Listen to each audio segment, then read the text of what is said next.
Permanent hair removal at Anos. Flat 25% off. Call 970-389919. రెండు words మీరు next few డికెట్స్ వినబోతున్నారండి sir. ఒకటి inflammation, రెండోది gut మైక్రోబియం. అంటే ఈ రెండు కూడా మన హెల్త్కి చాలా ఇంపార్టెంట్ అండి. ఒకటి గట్ మైక్రోబియం, మన పేగుల్లో ఉండే హెల్దీ బ్యాక్టీరియా ఇవి డిస్టర్బ్ అయినప్పుడు అనేక రకాలైన టాక్సిన్స్ ఉత్పన్నమవుతాయండి. అవి అనేక రకాలైన రోగాలకు కారణమవుతాయి, అన్ని రకాల రోగాలకు కూడా. సో మన గట్ మైక్రోబియం డిస్టర్బ్ అవ్వకూడదు. ఈ ప్రీబయాటిక్స్ అంటాం చూడండి, అలాగే ప్రోబయాటిక్స్ అంటాం, ఇవన్నీ కూడా మన గట్ మైక్రోబియంని చక్కగా ఉంచి మనకి అన్ని రకాల వ్యాధుల్ని రాకుండా చేస్తాయండి. ఓకే. అలాగే ఇన్ఫ్లమేషన్ అంటే తెలుగులో దాని కరెక్ట్ వర్డ్ లేదండి, వాపు అంటాం. ఇన్ఫ్లమేషన్ అంటే ఆ డిస్టర్బెన్స్ ఆఫ్ ద ఎపిథీలియం అండి. ఇప్పుడు ఇన్ఫ్లమేషన్ వల్లనే కరోనరీ ఆర్టరీ డిసీజెస్ రావడానికి అవకాశాలు ఉంటాయి. ఈ ఇన్ఫ్లమేషన్ అనేది చాలా ఇంపార్టెంట్. ఈ ఇన్ఫ్లమేషన్ అనేది అన్ని రకాల జబ్బులకి మూల కారణం. ఇన్ఫ్లమేషన్ తగ్గించడానికే మనం ప్రయత్నం చేస్తుంటారు. ఉదాహరణకి రిఫైన్డ్ ఆయిల్స్. మా చిన్నప్పుడు రిఫైన్డ్ ఆయిల్స్ అంటే చాలా పాపులర్. ఇందులో కొలెస్ట్రాల్ తక్కువ ఉంటుంది, ఫ్యాట్స్ తక్కువ ఉంటాయి, మనకి చాలా హెల్దీ ఆయిల్ వాడుకుంటూ ఉండేవాళ్ళం. బట్ రిఫైన్డ్ ఆయిల్స్లో ఉండే ఆ రిఫైన్డ్ ఆయిల్స్ తయారు చేసే క్రమంలో వాడే కెమికల్స్ అనేక రకాలైన ఇన్ఫ్లమేషన్కి దారితీస్తాయి. అవి కరోనరీ ఆర్టరీ డిసీజ్కి దారితీస్తాయి, క్యాన్సర్లకు కూడా దారితీస్తాయి. ఓకే. అలా అనేక ఇప్పుడు అందుకని న్యాచురల్ ఫుడ్స్, మనం కోల్డ్ ప్రెస్డ్ ఆయిల్స్, మారిపోయింది. వీటి వల్ల ఇన్ఫ్లమేషన్ తక్కువగా ఉంటుంది, గట్ మైక్రోబియం బాగుంటుంది, మనం హెల్తీగా ఉంటాం. ఏదైనా ఒకటండి, అన్నీ మితంగా తీసుకోవాలి. కార్బోహైడ్రేట్స్, ఫ్యాట్స్, అలాగే ప్రోటీన్స్, సమతుల ఆహారం, సమతుల్యమైన ఆహారం తీసుకుంటే ఏ జబ్బులు రావండి. దాంతోపాటు దురలవాట్లకు దూరంగా ఉంటూ, పీచు పదార్థం ఎక్కువగా తీసుకుంటూ, రెగ్యులర్గా వ్యాయామం చేస్తూ, లీన్ బాడీ మాస్, ఊబకాయం రాకుండా సన్నగా ఉన్నట్టయితే అనేక రకాలైన జబ్బులకి ఇంక్లూడింగ్ క్యాన్సర్కి దూరంగా ఉండడానికి అవకాశం ఉంటుంది. సార్ ఇంకోటి కూడా నేను లక్ష్మణ ఫలం అని, తర్వాత మీరు చెప్పిన చిలగడ దుంపలు అంటే మా గంజిగడ్డలు అంటారు, వాటిని తినడం అనేది యాంటీ క్యాన్సర్ అంటారు. అది అలాగే లేదండి, అన్ని రకాల ఫ్రూట్స్ కూడా యాంటీ క్యాన్సరే. వాటిలో ఎనీ ఫ్రూట్ అండి, అన్ని రకాల ఫ్రూట్స్ కూడా. ఫ్రూట్స్ మనకి అన్ని రకాలుగా మనకి మంచి ఆరోగ్యాన్ని అందజేస్తాయండి. ఓకే. సీజనల్ ఫ్రూట్స్, మన అవకాడోలు, బ్లూబెర్రీలు తినాల్సిన అవసరం లేదు. మన ఉసిరికాయలు, రేక్కాయలు సీజనల్. ఏ సీజన్లో ఇప్పుడు సీజన్ దొరికే అన్ని ఈ సీజన్లో అన్ని దొరుకుతుంటాయి. సీతాఫలకాయలు, స్ట్రాబెర్రీస్ అన్ని దొరుకుతాయి. మనకి ఏది దొరికితే అది. మనం ఫ్యాన్సీ కివీస్, అవకాడోస్, బ్లూబెర్రీస్ తినాల్సిన అవసరం లేదు. మల్బెర్రీస్. మన ఊర్లో మన దొరికే జామకాయ అవకాడో కన్నా 100 రెట్లు బెటరు. మన ఆకుకూరలు కాలే కన్నా 100 రెట్లు బెటర్. తోటకూర, చుక్కకూర, పాలకూర, గోంగూర, బచ్చల కూర అన్నీ కూడా పవర్ హౌసెస్ అండి. స్పినాచ్ అంటారు ఇంగ్లీష్ వాళ్ళు, మన తోటకూరేనండి. అందులో ఉండే ప్రోటీను. మన కాలీఫ్లవర్, వాళ్ళు బ్రోకలీ తింటారు, మన చాలా ఖరీదైన కూరగాయ. మన కాలీఫ్లవర్ 10 రూపాయలు దొరుకుతుంది. అదే సేమ్ అండి, సేమ్ క్వాంటిటీ ఆఫ్ ప్రోటీన్, అన్ని పీచు పదార్థం, అన్ని ఎక్కడ ఏం మార్పే లేదండి. అవునా సార్? అవకాడో కన్నా మన జాంకాయ బెటరు, బ్లూబెర్రీస్ కన్నా మన ఉసిరికాయలు బెటరు. ఓకే. మన చిలకడ దుంపలు, గంజిగడ్డలు అంటే చూడండి. సో ఎనీ ఫ్రూట్ అనేది రోజు మనకి సీజనల్ ఫ్రూట్, మనకి ఎప్పుడు ఈ సీజన్లో ఏం దొరికితే అది మంచిదండి. Okay sir. ఇంకోటి సార్, ఈ ఊరగాయలు ప్లాస్టిక్ డబ్బాల్లో పెట్టి ఇస్తున్నారు కదా, సో దానికంటే గాజు బాటిల్లో ఉన్న ఊరగాయలు ఆరోగ్యానికి మేలు చేస్తాయి. వేరే ప్లాస్టిక్ బాటిల్స్లో పెట్టేవి కెమికల్ రియాక్షన్ జరిగి అవి తొందరగా క్యాన్సర్ రావడానికి కూడా కారణమవుతున్నాయి అనేది కూడా ఒకటి ఈ మధ్య వింటున్నాం. సో జనరల్గా ఊరగాయల మీద చాలా రకాల అభిప్రాయాలు ఉన్నాయి. కొంతమంది ఊరగాయలు ఫెర్మెంటెడ్ ఫుడ్స్ మనకి మేలు చేస్తాయి అంటారు. ఎనీథింగ్ ఫెర్మెంటేషన్ అనేది మన గట్ మైక్రోబియాన్ని కాపాడుతుందండి. రోజు పొద్దున్నే తినే ఇడ్లీ, దోశ ఇవన్నీ కూడా మన ఫెర్మెంటెడ్ ఫుడ్స్. అవన్నీ కూడా గట్ మైక్రోబియాన్ని కాపాడుతాయండి. రకరకాల దేశాల్లో, కొరియాలోను, మన ఇండియాలోను పెరుగుతో రకరకాల మన పదార్థాలు చేసుకొని తింటూ ఉంటాం. అవన్నీ కూడా మనకి చాలా మంచి ఆహారం. అలాగే ఊరగాయల్లో కూడా ఫెర్మెంటెడ్ బ్యాక్టీరియా ఉంటుంది, అది మన గట్ మైక్రోబియం మంచిది, బట్ లిమిటెడ్ క్వాంటిటీస్. ఊరగాయలో ఉండేది ఏంటండి? సాల్ట్, కారం, ఆయిల్. సాల్ట్ మనకి ఇప్పుడు కూడా మంచిది కాదు. ఆయిల్ తక్కువగా తీసుకోవాలి, అన్ని సమపాలలో తీసుకోవాలి. వాటిలో చాలా ఎక్కువ ఉంటాయండి. Correct sir. వాటిలో చాలా ఎక్కువ ఉంటాయి. సాల్ట్ ఎక్కువ అయిపోతే ఊరగాయ నిలవదు. మీరు సాల్ట్ తక్కువ వేసి ఊరగాయ పెట్టండి, రెండో రోజు ఫంగస్ వచ్చేస్తుంది, బూజు పట్టేస్తుంది. బూజు పట్టేస్తుంది. అవును. సో సాల్ట్, కారము, ఆయిల్ ఎక్కువ ఉంటాయండి. సో అన్నీ మనకు మంచివి కావు. తక్కువ మోతాదులో కొంచెం ఎప్పుడోకప్పుడు రుచి కోసం తీసుకోవచ్చు తప్ప ఊరగాయలు రెగ్యులర్గా వాడకూడదు. అది గ్లాస్ బాటిల్లో ఉన్నా ప్లాస్టిక్ బాటిల్లో ఉన్నా డేంజరస్. ప్లాస్టిక్ బాటిల్స్ ఉన్నట్టయితే, ప్లాస్టిక్ బాటిల్స్ అనేది ఒక పెద్ద సైన్స్ అండి. అది ప్లాస్టిక్ బాటిల్లో మనం వాటర్ తాగకూడదు, ఊరగాయ తినకూడదు, టీ తాగకూడదు, ఫుడ్ తీసుకోకూడదు. పొద్దున్నే చేసే బ్రేక్ఫాస్ట్ మనం ఆర్డర్ చేస్తే ప్లాస్టిక్ దాంట్లోనే వచ్చేస్తుంది. అవును సార్. మీరు రోజు ఆర్డర్ చేసే వాటిని ఏమంటారు 10 minutes లో ఫాస్ట్ ఫుడ్ డెలివరీ చేస్తుంటారు, జొమాటో, అవన్నీ కూడాను మీకు బ్లాక్ ప్లాస్టిక్, వైట్ ప్లాస్టిక్ వస్తుంటాయి. ఆ హీటెడ్ ఫుడ్ ఐటమ్ దాంట్లో వేసినప్పుడు దాంట్లోంచి, ఆ ప్లాస్టిక్లోంచి అనేక రకాలైన మనకు అవసరం లేని టాక్సిన్స్ మన ఫుడ్లోకి వచ్చి మన బాడీలోకి వెళ్ళిపోతున్నాయి. సో ఇవన్నీ కూడా అవాయిడ్ చేయాల్సిందేనండి. సార్ ఈ మధ్య పేపర్ ప్లేట్ల కల్చర్ ఎక్కువైంది. ఏ ఫంక్షన్ చూసుకున్నా, ఎక్కడ చూసుకున్నా చాలా మటుకు ఇంతకుముందు విస్తరాకులు, అరిటాకుల ప్లేస్లో ఇప్పుడు చాలా పేపర్ ప్లేట్లు వచ్చేసాయి. సో ఈ పేపర్ ప్లేట్ల కంటే దానికి వాడే కలరు, కోటింగ్ అనేది అవన్నీ కూడా చాలా డేంజరస్ అండి. మనం నేచర్తో ఫైట్ చేస్తున్నామండి. ఓకే, ప్రకృతితో మనం ఫైట్ చేస్తున్నాం. ప్రకృతితో ఫైట్ చేసినప్పుడు వచ్చేవన్నీ కూడా ఇలాంటి జబ్బులే. ఓకే, ఇప్పుడు మీరు పొద్దున్నే లేవగానే plastic tooth brush, plastic bristles, synthetic tooth paste, plastic tongue cleaner, plastic bucket, plastic మగ్గులో హాట్ వాటరు, ఆ తర్వాత ఇవన్నీ కూడాను. తర్వాత మీరు వెళ్ళగానే కారు, అందులో మన ట్రాపికల్ వెదర్లో కారు వేడిగా ఉంటుంది, లోపలికి వెళ్ళగానే ఆ కార్లో ఉన్న ప్లాస్టిక్స్ అన్ని కూడా ఎవాపరేట్ అయిపోయి ప్లాస్టిక్ స్మెల్ వస్తుంటుంది, కానీ మనం పీలుస్తుంటాము. ఇలా ప్లాస్టిక్ బాటిల్లో వాటర్ తాగుతూ ఉంటాము. ఇలా అనేక రకాలుగా మనం ఈ టాక్సిన్స్కి ఎక్స్పోజ్ అవుతున్నామండి. ఓకే, వీటి వల్లే ఈ క్యాన్సర్స్ యొక్క ఇన్సిడెన్స్, అంటే కొత్త క్యాన్సర్ రావడం పెరిగిపోతుంది బాగా. ఓకే సార్, ఇప్పుడు మన ఒమేగా హాస్పిటల్లో మీరు ఏఐ ఆధారిత క్యాన్సర్ నిర్ధారణ పరీక్షలు పెట్టారు కదా. సో ఏఐ ప్రాక్టికల్గా ఏ స్టేజ్లో డాక్టర్లకు యూజ్ అవుతుంది, పేషెంట్స్కి ఎట్లా బెనిఫిట్ అవుతుంది? అది అంటే కృత్రిమ మేధస్సు అనేది ఇంకా ఫ్యూచర్ మనందరికీ తెలుసు. అన్ని రంగాల్లోనూ కృత్రిమ మేధస్సే going to play major role. In fact medical సైన్సెస్లో కూడా అది మేజర్ రోల్ ప్లే చేస్తుందండి. ఓకే, ఇప్పుడు ఉదాహరణకి రేడియలాజికల్ డయాగ్నోసిస్ కానివ్వండి, ఇదంతా కూడా ప్యాటర్న్ రిపోర్టింగ్ అంటారు. అంటే మనకున్న నాలెడ్జ్తో దాన్ని రిపోర్ట్ చేస్తుంటాం. సో అది ఏఐ చక్కగా చేసేస్తుంది. ఎందుకంటే ఏలో కొన్ని లక్షల ఆర్టికల్స్ దాంట్లో నిగూఢంగా ఉంచడం జరిగింది. సో వితిన్ అది చాలా ఫాస్ట్గా థింక్ చేసి ఆ రిపోర్టింగ్ చేయడానికి చాలా చక్కగా పనిచేస్తుంది. ఎనీథింగ్ ప్యాటర్న్ రిపోర్టింగ్ అంటాం. అదేం కృత్రిమ మీద అవసరం లేదు, ఒక ప్యాటర్న్. అది ఇది ఇలా ఉంటే ఇది ఒకరు చేసే పనిని 100 మంది చేస్తే ఎంత రిజల్ట్ వస్తుందో అలాంటి ఏ అంత ఫాస్ట్గా మీకు. ఇప్పుడు రేడియోథెరపీ ప్లానింగ్ ఉందనుకోండి. రేడియోథెరపీ ప్లానింగ్ ఉదాహరణకి గర్భసంచి ముఖద్వారానికి రేడియేషన్ ఇవ్వాలి. కామనెస్ట్ క్యాన్సర్ ఇండియాలో, సౌత్ ఇండియాలో గర్భసంచి ముఖద్వారానికి రేడియేషన్ ఇవ్వాలని మనం ప్లాన్ చేసాము. రేడియేషన్ ఆంకాలజిస్ట్ చక్కగా ప్లాన్ చేసి వెనకాల ఉన్న మలద్వారం మీద, ముందున్న మూత్రాశయం బ్లాడర్ మీద రేడియేషన్ డోస్ పడకుండా ప్లాన్ చేసి చక్కగా పెట్టారు. బాగుంది, ఇచ్చేసాం. 3వ రోజు పేషెంట్ కొంచెం కాన్స్టిపేషన్ వచ్చింది. కాన్స్టిపేషన్ సహజంగా రావచ్చు కదా ఆ వయసులో. వస్తుంది. కాన్స్టిపేషన్ వచ్చినప్పుడు రక్తం కొంచెం ఉబ్బుతుంది, ఎందుకంటే ఫీకల్ మ్యాటర్ అక్కడ మోషన్ అక్కడ ఉంటుంది కాబట్టి. ఉబ్బినప్పుడు గర్భసంచి ముఖద్వారాన్ని ఒక 2 మిల్లీమీటర్లు ముందుకు పుష్ చేస్తుంది. మరి మన రేడియేషన్ ఏమో ఇంతకుముందు ఎక్కడైతే గర్భసంచి ముఖద్వారం ఉందో అక్కడే ఇస్తుంది. తద్వారా పార్ట్ ఆఫ్ ద రేడియేషన్ రక్తం మీద పడుతుంది, part of the cancer radiation నుంచి తప్పించుకుంటుంది. ముందుకు మూవ్ అయింది కదా, మరి అక్యురసీ మిస్ అవుతుంది. ఈ ఏఐ బేస్డ్ లీనియర్ యాక్సిలరేటర్ అంటే రేడియేషన్ ఇచ్చే పరికరము, అందులోనే ఒక సిటీ స్కాన్ ఉంటుందండి. సో ఏ రోజు కారా చూస్తుంది, అది జరిగింది చూస్తుంది. చూసిన తర్వాత దాంట్లో ఉన్న కృత్రిమ మేధస్సుతో ఆలోచిస్తుంది. అదేమిటి, నేను డాక్టర్ గారు ప్లాన్ చేసినప్పుడు గర్భసంచి ఎక్కడ ఉంది, ఇప్పుడేంటి 2 మిల్లీమీటర్ల ముందుకు జరిగింది అని ఆలోచిస్తుంది. కొత్త లొకేషన్కి అడాప్ట్ చేసుకొని మళ్ళీ రేడియేషన్ రీప్లాన్ చేసి డెలివర్ చేసేస్తుంది 3 నిమిషాల్లో. సో గ్రేట్, చాలా ఆశ్చర్యం కదండి. చాలా అద్భుతము, ఆశ్చర్యం, సంతోషకరం. అవును. ఎందుకు, ప్రిసైజ్గా రేడియేషన్ ఇవ్వటం వల్ల రేడియేషన్ రిలేటెడ్ సైడ్ ఎఫెక్ట్స్ తగ్గిపోయాయి, క్యూర్ అయ్యే అవకాశాలు కూడా పెరిగిపోయాయి. ఇది సామాన్య మానవుడికి సాధ్యం కాదు. వాళ్ళు చూసినా మళ్ళీ రేడియేషన్ రీప్లాన్ చేయాలంటే ఒక 20 గంటలు పడుతుంది. ఈ లోపల కాన్స్టిపేషన్ తగ్గిపోతుంది, పేషెంట్ మళ్ళీ నార్మల్ అయిపోతాడు.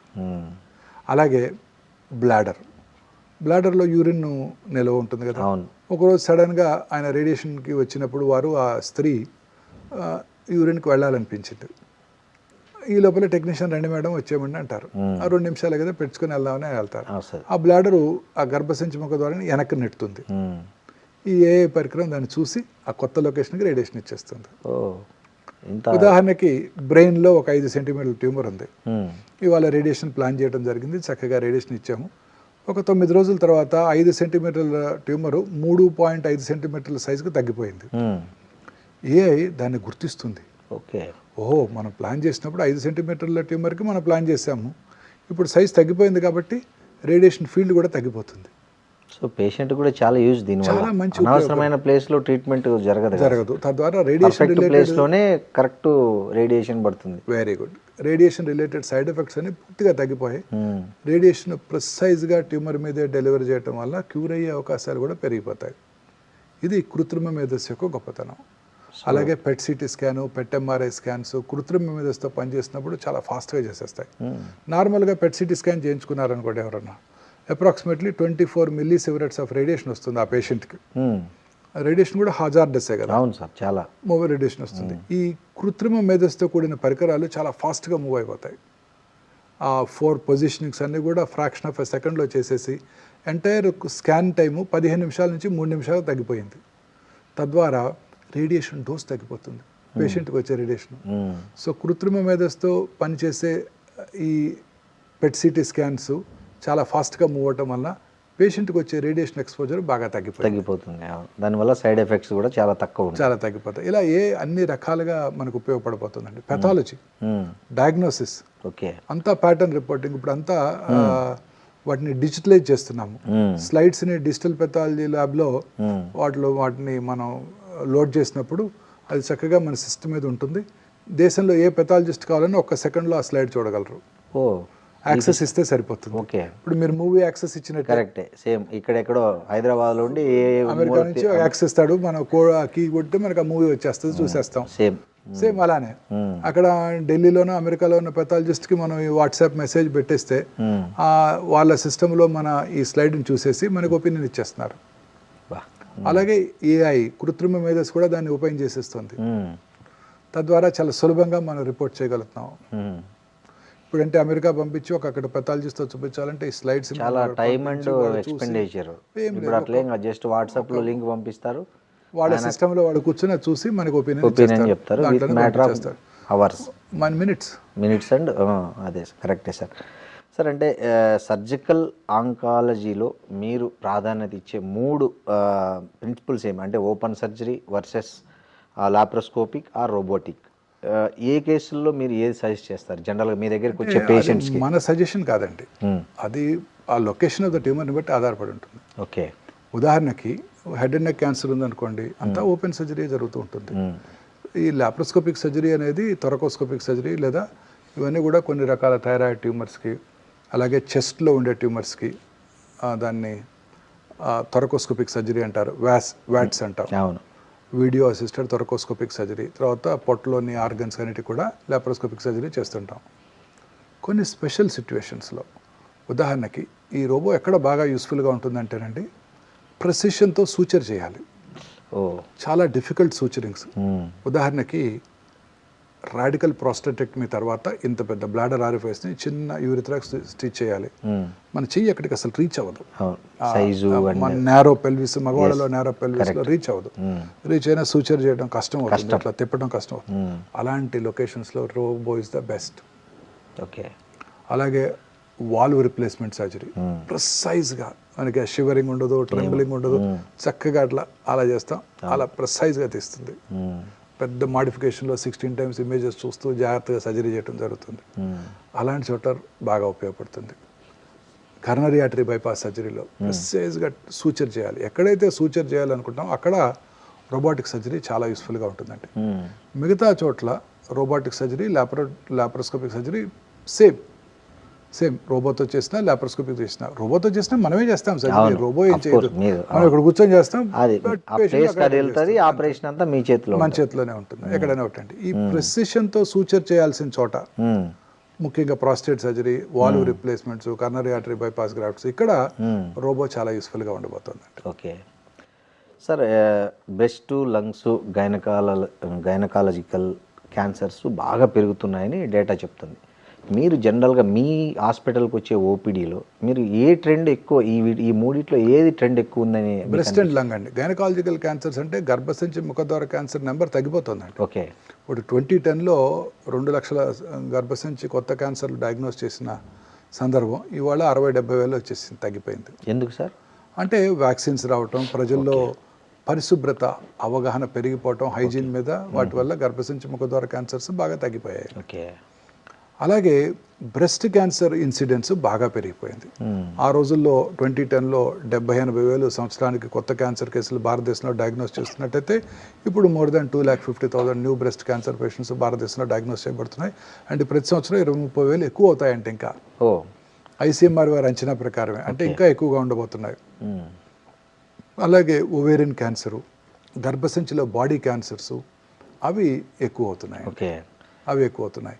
సో బ్రెస్ట్, ఇప్పుడు కామనెస్ట్ క్యాన్సర్ స్త్రీలలో బ్రెస్ట్ క్యాన్సరు, ఆ తర్వాత ఇంకా ఓవేరియన్ క్యాన్సరు, గర్భసంచి సౌత్ ఇండియాలో గర్భసంచి ముఖద్వార క్యాన్సరు చాలా ఎక్కువగా చూస్తున్నాం.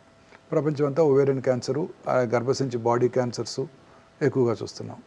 అలాగే పురుషుల్లోనేమో హెడ్ అండ్ అంటే ఓవరాల్ ఒక సిస్టమ్ కనుక చూసుకున్నట్టయితే గ్యాస్ట్రో ఇంటెస్టైనల్ ట్రాక్, ఒకే ఆర్గన్ కనుక తీసుకున్నట్టయితే ఓరల్ క్యావిటీ క్యాన్సర్స్ ఎక్కువగా చూస్తున్నాం అండి, ముఖ్యంగా సౌత్ ఇండియాలో. అవును సార్. అంటే ఈ పిల్లలకు పాలు ఇవ్వకపోవడము, తల్లులు ఇంతకుముందు అయితే పాత తరంలో చాలా 2-3 ఏళ్ళు వచ్చే వరకు పిల్లలకు తల్లిపాలే ఆహారంగా ఉండేది మెయిన్ ప్రధానంగా.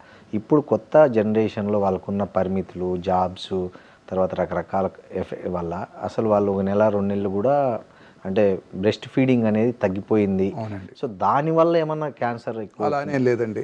బ్రెస్ట్ క్యాన్సర్ ఇన్సిడెన్స్ పెరగడానికి రకరకాల కారణాలు ఉన్నాయి. ఓకే. మోస్ట్ ఇంపార్టెంట్ ఏంటంటే ఈ లేట్గా మ్యారేజ్ చేసుకోవటం, లేట్గా పిల్లలు కంటాం.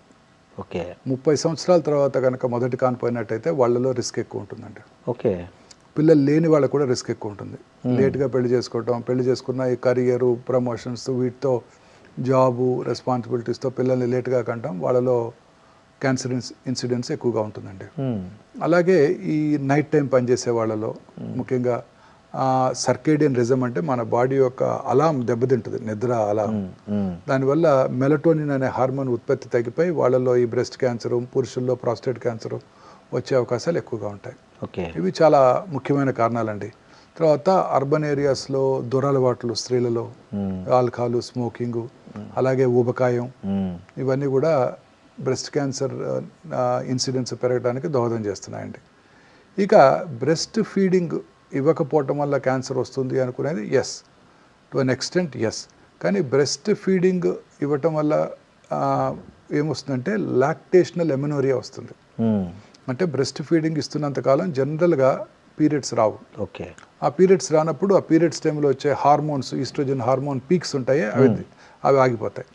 తద్వారా అది బెనిఫిషియల్గా ఉంటుంది తప్ప ఈ బ్రెస్ట్ ఫీడింగ్ ఇవ్వకపోవడం వల్లే బ్రెస్ట్ క్యాన్సర్ వస్తుంది అనే దాంట్లో అది పూర్తిగా నిజం లేదండి. మెయిన్ కారణం ఇదండి, లేటుగా పిల్లలకి అంటాం, దొరలవాట్లు, ఊబకాయము, ఇవన్నీ కూడా ఈ బ్రెస్ట్ క్యాన్సర్ ఇన్సిడెన్స్ పెరగడానికి ముఖ్య కారణాలు. ఈ మధ్య సోషల్ మీడియాలో ఇంకో చర్చ నడుస్తుంది సార్, వైఫై వల్ల కూడా క్యాన్సర్ పెరుగుతుంది. ఎప్పుడు వైఫైలో పనిచేయడం, వైఫై కనెక్టెడ్గా సిస్టమ్స్ ముందు కూర్చోవడం, లేదా వైఫై కనెక్టెడ్గా మొబైల్స్ దగ్గర పెట్టుకోవడం, బాడీకి అతి దగ్గరగా పెట్టుకోవడం, అది కూడా ఒక రీజన్ అవుతుంది అనేది. ఇది ప్రూవెన్ కాదండి, ఓకే, ఇంకా ప్రూవెన్ కాదు. వైఫై వల్లే క్యాన్సర్ వస్తుందని ప్రూవెన్ కాదండి. దాని మీద ఇంకా చాలా రీసెర్చ్ జరగాల్సి ఉంటుందండి. ఓకే. బట్ బేసిక్గా అట్లాంటి అలాంటి ఎన్విరాన్మెంట్ తక్కువ ప్రాబబ్లీ ఉండవచ్చు కూడా, అన్లెస్ సమ్ అధ్యయనాలు ఏమైనా తేలితే తప్ప మనం ఖచ్చితంగా ఇది అని చెప్పలేమండి. అంటే సైంటిఫిక్గా ప్రూవ్ కాలేదు. సో కాబట్టి దాన్ని ఖచ్చితంగా నిర్ధారించలేము ఇప్పుడు. ఓకే సార్, మీపై వచ్చే రివ్యూస్లో ఎక్కువగా హ్యూమన్ వాల్యూస్ ఉన్న డాక్టర్ అని చాలా కామెంట్స్ పెడుతుంటారు. మీ వీడియోలకు కానీ మీ షార్ట్స్కి కానీ చాలామంది కామెంట్లు చదివితే హ్యూమన్ వాల్యూస్ ఉన్న డాక్టర్, బెస్ట్ డాక్టర్ అనే కామెంట్లు ఎక్కువ నేను చూసిన యాక్చువల్గా. సో ఒక క్యాన్సర్ పేషెంట్తో మాట్లాడేటప్పుడు అసలు మీ మైండ్ సెట్ ఎట్లా ఉంటుంది సార్ జనరల్గా? మనం ఒకటి అర్థం చేసుకోవాలండి, పువర్ పేషెంట్ అయితే వాళ్ళకి ఎక్స్పెన్సివ్ ట్రీట్మెంట్స్ చెప్పనేకూడదు. ఓకే. వాళ్ళు ఎక్కువ ఇబ్బంది పడతారు, కొనుక్కోలేమన్న బాధ వాళ్ళలో ఉంటుంది. అలానే చాలా కష్టం అండి ఆంకాలజీ ప్రాక్టీస్ చేయడం, చాలా కష్టం. ఎందుకంటే ఈ ఆంకాలజీలో అనేక రకాలైన న్యూయర్ అడ్వాన్సెస్ వచ్చాయి. ఇవన్నీ కూడా చాలా ఎక్స్పెన్సివ్ అండి. ఈ ఆర్టిఫిషియల్ ఇంటెలిజెన్స్తో పనిచేసే చికిత్సా పరికరాలు చాలా ఎక్స్పెన్సివ్. మెషినే ఎక్స్పెన్సివ్, $4 million ఉంటుంది. యాన్యువల్ మెయింటెనెన్స్ కాంట్రాక్టే $750,000 ఉంటుంది. దానికి తోడు మన కస్టమ్స్ ఇప్పుడే మనం డిస్కస్ చేసాము, మెయింటెనెన్స్ కూడా జిఎస్టీ కట్టాలి, మెయింటెనెన్స్ కాంట్రాక్ట్ కూడా జిఎస్టీ కట్టాలి. సో అన్నీ కూడా ప్రొహిబిటివ్లీ ఎక్స్పెన్సివ్ అండి. ఇప్పుడు రాబోయే మందులు, వచ్చిన కొన్ని మందులు కూడా చాలా ఖర్చుతో కూడుకున్నాయండి. ఇప్పుడంతా ఫ్యూచర్ అంతా కూడా ఇమ్యూనోథెరపీ అనండి. ఇప్పుడు నేను కూడా మీకు ఇచ్చే సలహా ఏంటంటే మీరు అందరూ ముందు మిమ్మల్ని మీ ఫ్యామిలీకి ₹1 కోటి ఇన్సూర్ చేయించుకోండి. కారణం ఏంటంటే వచ్చే మందులన్నీ అలా ఎక్స్పెన్సివ్ ఉండబోతున్నాయి. అవన్నీ పేటెంటెడ్ మాలిక్యూల్స్, అంతే పేటెంట్ లాస్ అంటారు. వాళ్ళు తప్ప ఇంకెవరు తయారు చేయకూడదు నెక్స్ట్ 10 నుంచి 15 సంవత్సరాలు. ఇందువలన అవి చాలా ఖర్చుతో కూడుకున్నాయి. ఇవి చెప్పడం చాలా కష్టం అండి. చెప్తే ఒక బాధ, చెప్పకపోతే ఒక బాధ. చెప్పలేదనుకోండి, ఇంట్లో పిల్లాడు ఉంటాడు, చిన్న పిల్లాడు ఎవరో ఉంటాడు, గూగుల్ చేస్తాడు, అమ్మ ఇక్కడ కొత్త మెడిసిన్ ఉంది ఇమ్యూనోథెరపీ అంటాడు, ఈ డాక్టర్కి తెలియదు చెప్పలేదు అంటాడు. వాళ్ళు అడుగుతుంటారు, చెప్పాలన్నా బాధగా ఉంటుంది. సామాన్య ప్రజలు లక్షలు పోసి కొన్ని క్యూర్ అయ్యేటట్టుంటే మనం ఎంతైనా ఖర్చు పెట్టుకోమని చెప్పొచ్చు. క్యూర్ కానీ దానికి ఇమ్యూనోథెరపీ పెట్టుకోండి, టార్గెటెడ్ థెరపీ పెట్టుకోండి, 8 నెలలు బతికేవాళ్ళు 40 నెలలు బతుకుతారు, 10 నెలలు బతికేవాళ్ళు 30 నెలలు బతుకుతారని చెప్పడం కూడా మనం చాలా కష్టంగా ఉంటుందండి. క్యాన్సర్ ప్రాక్టీసు అసలు వైద్యులకు కూడా చాలా సవాలుగా మారిందండి. ఒక చిన్న ఉదాహరణ చెప్తాను. నేను చదువుకున్న ఊళ్ళో మన జిల్లాలోనే ఒక మంచి డాక్టర్ గారు ఉన్నారు. అద్భుతమైన వ్యక్తి, వైట్ ప్యాంట్ వైట్ షర్ట్ వేసుకుంటారు, జస్ట్ బల మీద కూర్చొని ప్రాక్టీస్ చేస్తారు. ఆయన ఫిలాసఫీ ఏంటంటే, నా చిన్నప్పుడు ఆయన చూశాను నేను, ఆయన ఫిలాసఫీ ఏంటంటే పేదలకు అందరికీ కూడా తక్కువ ఖర్చుతో వైద్యం చేయాలి, ఊరికే టెస్టులు రాయకూడదు. సో మనం ఇప్పుడు కాదు, 4-5 ఏళ్ళ క్రితం వరుసగా 4-5 పేషెంట్లు వచ్చారు నాకు అక్కడ నుంచి, ఖమ్మం నుంచి. ఏంటంటే లంప్ బ్రెస్ట్ పెరిగిపోయింది, అయ్యో నేను తెలుసు కదా మీకు, మరి ఏంటి రాలేదు అంటే, మన డాక్టర్ గారిని కలిసాం, ఏం లేదన్నారు, చూసి ఏం లేదన్నారు. అయ్యో ఒక మ్యామోగ్రఫీ చేసినా సరిపోయేది అనుకుంటా వాళ్ళే అంటున్నారు. సో టెస్ట్ చేస్తే ఒక బాధ, చెయ్యకపోతే ఒక బాధ. కరెక్ట్. టెస్ట్ చేసామా కమర్షియల్ టెస్టులు చేస్తున్నారు, ఊరికే చేయకపోతేనేమో నిర్ధారణ మిస్ అయ్యి లేట్ స్టేజ్ డయాగ్నోసిస్. చాలా కష్టమైపోతుందండి అసలు. గ్యాస్ట్రోఎంట్రాలజిస్టులు చిన్న గ్యాస్ కడుపులో మంట అంటారు, ఎండోస్కోపీ చేస్తే ఒక బాధ, ఊరికే గ్యాస్ మంటకి వెళ్తే ఎండోస్కోపీ చేసి 3,000 తీసుకున్నారు డాక్టర్ అంటారు.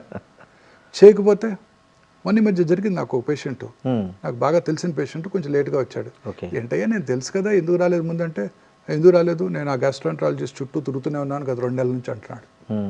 అతను కూడా నాకు మంచి మిత్రుడు, అతనికి ఫోన్ చేశాను, అదేంటి డాక్టర్ గారు ఇట్లా అయింది, మన తిడుతున్నాడు మిమ్మల్ని అని.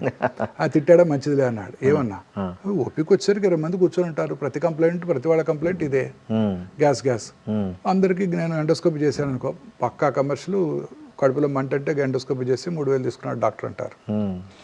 అందుకని మందులు రాసిస్తాను. మళ్ళీ రెండోసారి వస్తే మెడిసిన్స్ మార్చి మళ్ళీ రాసిస్తా.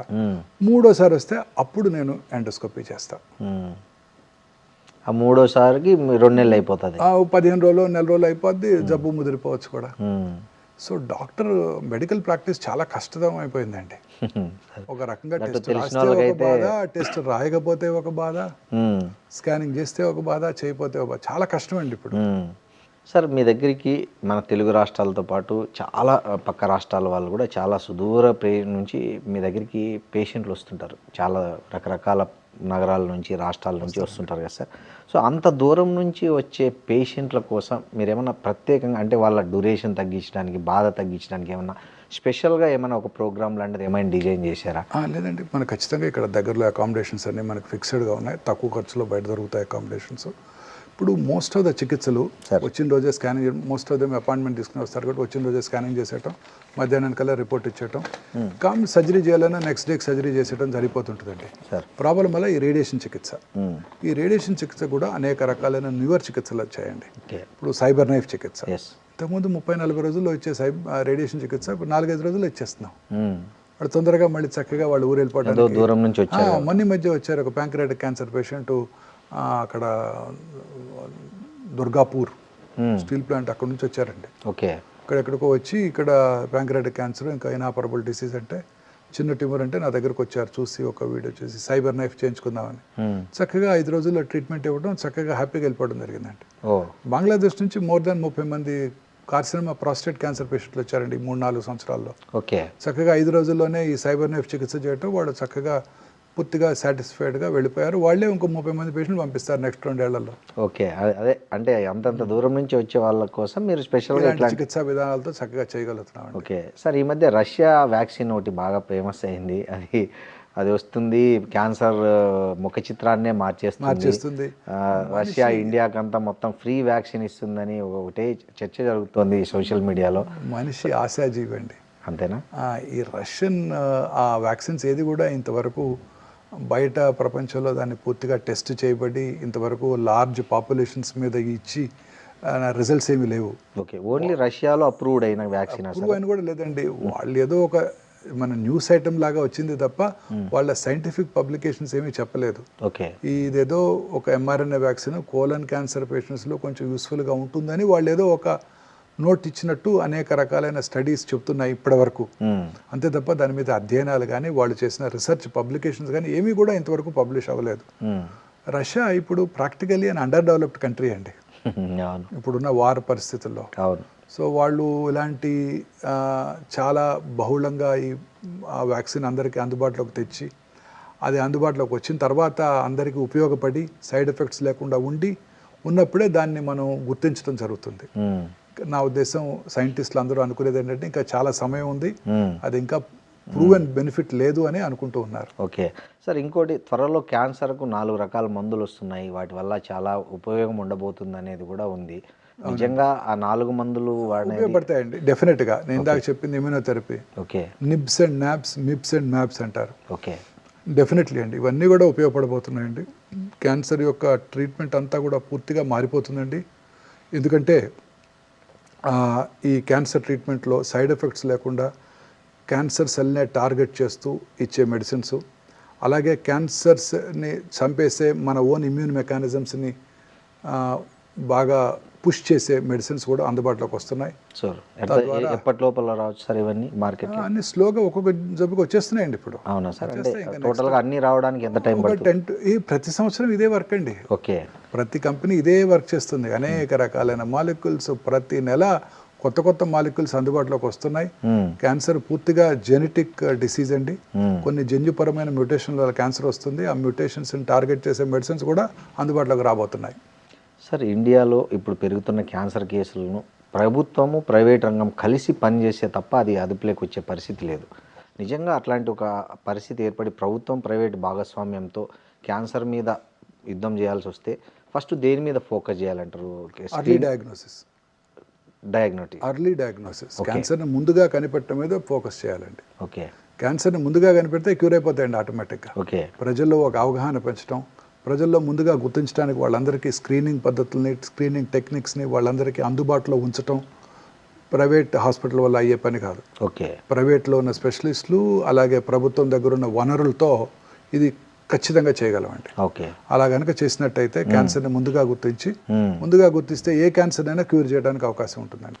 సరే, మీకు ఈ 32 ఇయర్స్ అట్లా ఎక్స్పీరియన్స్లో మీకు ఛాలెంజింగ్గా అనిపించిన సర్జరీ ఏదైనా ఉందా సార్? ఈ మొత్తం మోర్ దెన్ ఛాలెంజింగ్ అని technically not a great demanding surgeries కాదండి. ప్రాబ్లం వల్ల ఏంటంటే పేషెంట్ యొక్క జనరల్ కండిషన్ బాగోనప్పుడు వారి హార్ట్ ఎలా విత్ స్టాండ్ అవుతుందో ఈ సర్జరీ అనేదే భయం అండి. చాలాసార్లు అదే మెయిన్ ప్రాబ్లం. ఓకే, అనేక రకాల న్యూయర్ ఎక్విప్మెంట్ అందుబాటులోకి వచ్చాయి. ప్రిసైజ్గా చూస్తున్నాము, లాప్రోస్కోప్తో చేస్తున్నాము, ప్రిసైజ్గా మనం అన్ని రకాల ఎక్స్పర్టైజ్ అందుబాటులో ఉంది. ఒక సర్జరీ చేయమండి. ఇప్పుడు ప్యాంక్రియాటిక్ సర్జరీ అంటే నేను మా కొలీగ్ సర్జికల్ గ్యాస్ట్రాంటాలజిస్ట్ ఉంటాను, అలా ప్రతి సర్జరీ కూడా కలిసి చేస్తుంటాం. సో ఛాలెంజ్ అనే దానికన్నా పేషెంట్ తట్టుకుంటారా లేదా అనేదే భయం. ఓకే, ఎందుకంటే క్యాన్సర్స్ జనరల్గా ఓల్డ్ ఏజ్లోనే వస్తుంటాయి. Correct sir. సార్, మీది లాప్రోస్కోపిక్ ఆంకాలజీ మీ స్పెషలైజేషన్ సార్. సో మామూలుగా మీ గ్యాస్ట్రిక్, కొలరెక్టల్ అలాగే రీనల్ ట్యూమర్లలో లాప్రోస్కోపిక్ ఓపెన్ సర్జరీ అనే దాంట్లో మీ డెసిషన్ ఎక్కడ షార్ప్గా దేని? మోస్ట్లీ అందరికీ లాప్రోస్కోపీ సర్జరీ చేయడమే జరుగుతుంటుందండి. కొన్నిసార్లు లోపల ఏమైనా అతుక్కొని ఉన్నా, ట్యూమర్ బాగా పెద్దగా ఉండి తీయలేకపోతున్నా అలాంటప్పుడు తప్ప 90% లాప్రోస్కోపిక్ సర్జరీతోనే చేయడం జరుగుతూ ఉంటుందండి. Okay, thank you sir, thank you very much. మీ విలువైన సమయాన్ని మాకు కేటాయించినందుకు, అలాగే మా ప్రశ్నలన్నిటికీ చాలా ఓపిక్గా వివరంగా సమాధానాలు చెప్పినందుకు చాలా థ్యాంక్స్ అండి. Thank you very much. And for more videos, Please subscribe to iDream. Please subscribe to iDream. Please subscribe iDream. And please subscribe to iDream. For more videos, subscribe to iDream. please like, share and subscribe to the channel. Congratulations iDream. Subscribe to iDream. Subscribe to iDream. So subscribe to iDream Media. iDream की iDream team अंदर की huge congratulations. Please subscribe iDream Media. Please subscribe to iDream. Subscribe iDream. Please subscribe to iDream. iDream అంటే నా కళల channel subscribe చేసుకున్నారు, నోరు తిరుగుతలేదు, మీరైతే గంట గుర్తు కొట్టండి. For more such videos, please subscribe to iDream. Subscribe to iDream. Please subscribe to iDream. Please subscribe iDream Media. Please do subscribe to iDream. Please subscribe to iDream Media. For best entertainment and information, please subscribe iDream. And don't forget to subscribe to iDream.